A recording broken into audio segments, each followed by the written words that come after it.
I need to find a place that I can get some news that I can believe, that I can trust.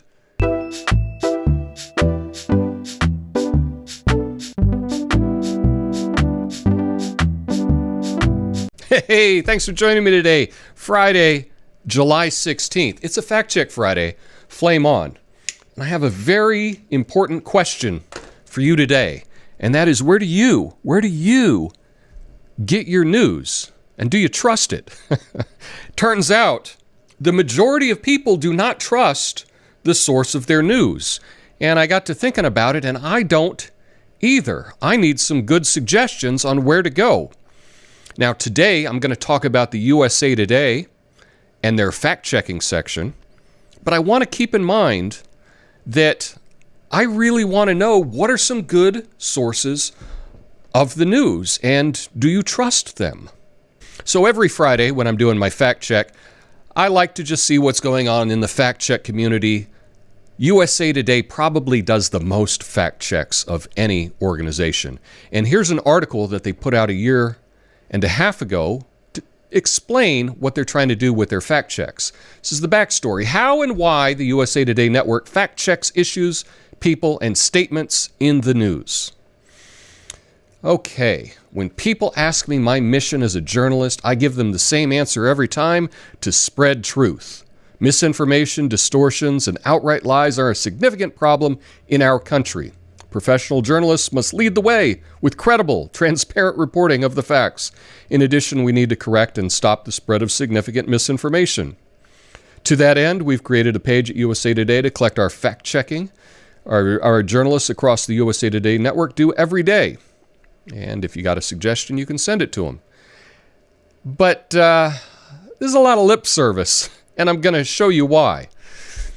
It says that they believe in being honest, okay.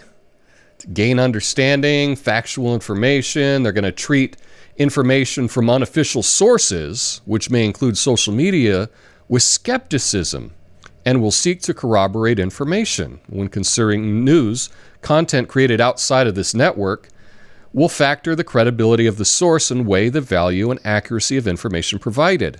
Now, that's all fine. That's what USA Today says they do.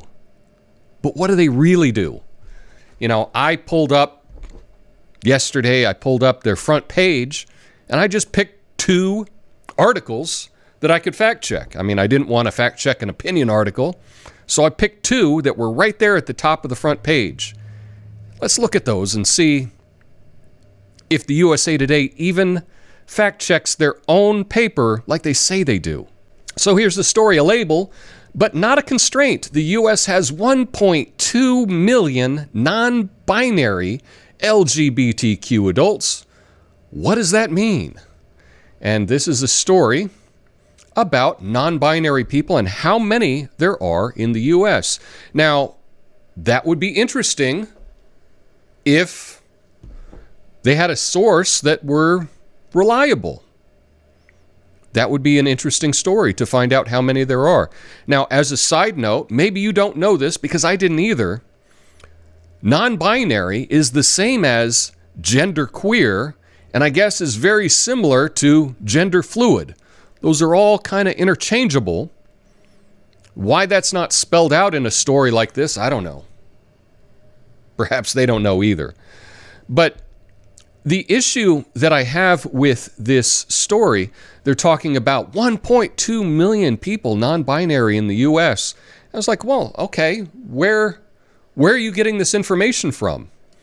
And it's a study here from the UCLA Williams Institute.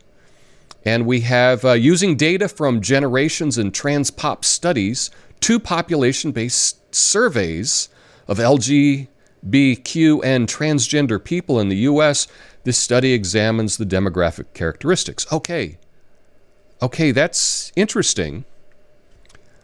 Who are the authors who did this? And let's see how unbiased they are in this. We've got Bianca Wilson, and here she is.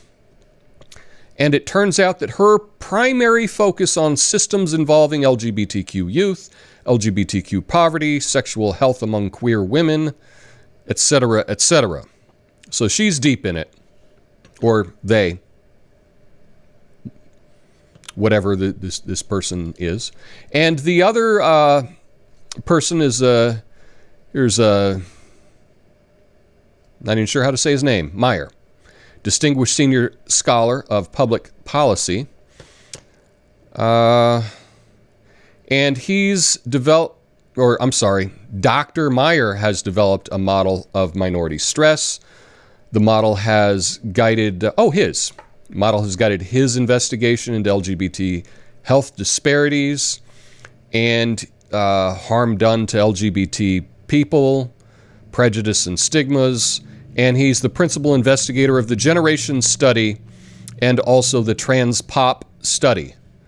So, this article is citing a study, and the people that wrote the study are also the people that conducted the survey.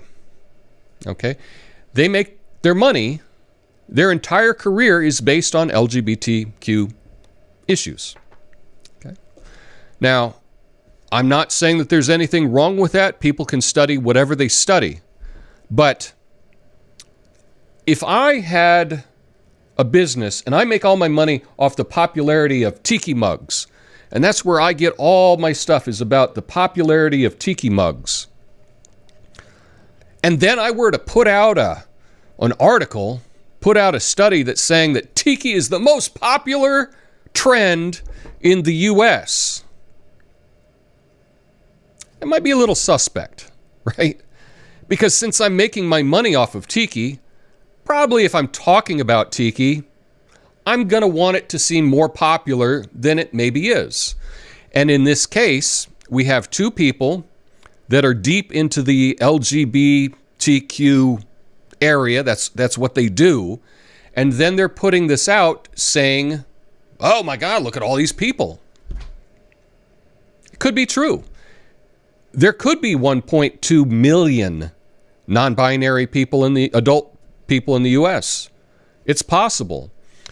But what I looked when I got into the findings here is they just combined two different studies, lumped them together, and when we get down, if you've ever taken statistics, I don't think any of the fact checkers at USA Today have studied statistics in any kind of significant manner. But I noticed that the N value, the number of people that were interviewed for this study, is 164. Yeah. 164 people that they chose, all of 164 of them, and they're going to draw out the conclusion based on that. That's not enough people to make a determination for the entire country. And additionally, you wouldn't just combine two different studies of this. They had a trans study and then they had a LGBTQ study. They just lumped them together. That's not the way that you would do it. And anyone that's taken a statistics class in undergraduate or in graduate school, if you've done that, you would recognize that this is just bad data. And you really can't draw conclusions from this data.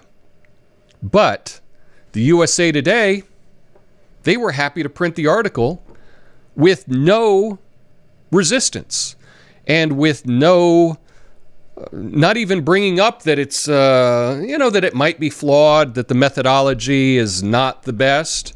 No, USA Today just put it out as if it's fact. Because the USA Today, what do they care about? Factual information. And that they're going to lead the way and be credible, and they're going to be transparent in their reporting of the facts. But on this article from the USA Today, they didn't mention the study. They didn't mention the people that paid for the study. None of that seemed to be important, and they didn't bring up anyone that may have a different estimate. Yeah. So in that first article, the USA Today failed. They didn't deliver what they said. Well, let's look at another article. from the USA Today. Here we go. Stretching before a workout, experts warn it could lead to injury. Now, this is just a silly clickbaity article, but it was in their health and wellness section, right on the front page.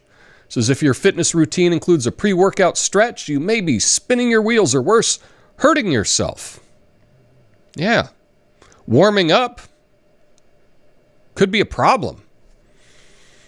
So they went in to talk to some people. Here's one. Moritz Summers, personal trainer and founder of Form Fitness Brooklyn, lauds stretching as an important tool for mobility, but doesn't suggest her clients do static stretching where a certain stretch position is held before a workout. And, you know, that is pretty good advice as someone who teaches fitness classes myself. Beforehand, you want to do a dynamic stretching, meaning that you're moving, you're not just holding one thing for a long period of time. But that's just mainly because it's easier and it's faster, and yeah, I don't know. You're just kind of warming up you're just warming up your body, and you're not really going to warm up your body if you're not moving. So typically, when you're warming up, you want to be moving. But who is this Moritz Summers, who they're citing as the big expert in this article that they go on to quote throughout the entire article? Well, here she is. She's been a personal trainer since 2007. So it's been, wow, quite a few number of years. And it's, you know, I'm not holding it against her that she doesn't look like a personal trainer, that she's a little bit bigger, that she may be obese, because you can still be obese and be a good trainer. So I don't hold that against her. And when we look at her credentials, well, she's a CrossFit Level 1 trainer, the NSCA Certified Personal Trainer. That's a test you take online. She's a TRX Qualified Trainer, pregnant and postpartum client specialty certification. She has 2 kettlebell certifications and a weightlifting certification and a first aid certification. So, wow, I tell you, that is enough for me that this is someone who you should really listen to. This is the expert that USA Today went to for their clickbaity article. And that gets you on the front page of the USA Today. You know? Stretching before a workout, it could lead to injury. Of course, anything could lead to something. You know, drinking a glass of water could lead to death. Walking outside could lead to getting hit by a truck. Could doesn't mean a whole lot. Did the USA Today, did their own fact-checking team give any scrutiny whatsoever to this story? It doesn't appear that they did at all. So I know they got a good team here. And when we look at the team for the USA Today, here's our team. Up here in the upper left, this is Martina. I know she's got a JD from Harvard. She's a lawyer. And everybody else has either a master's or a bachelor's degree in journalism. You know what none of them have? None of them have studied medicine. It doesn't appear that anyone has studied math or statistics. I mean, perhaps they took a class. Maybe they took an online class. But it doesn't appear in their work that they even understand how statistics work. And if you're going to fact check things that involve statistics, it might be good to hire someone that's at least taken a college level class in it. Just saying, that's my own recommendation. As someone who's taken graduate courses in statistics and forecasting and things like that, I can't imagine being a fact checker and not having taken those classes. But that's just my opinion. I'm not the lauded USA Today. But here's what I want to know. I want to know, where do you get your news? Because I don't trust any of these people. I don't trust them.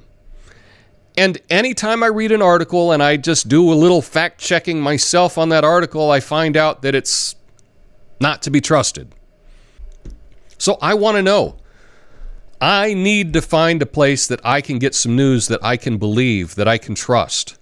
And I don't know what that is. So please tell me in the comments, because I'm tired of fact checking everything myself and then being disappointed about the poor journalism.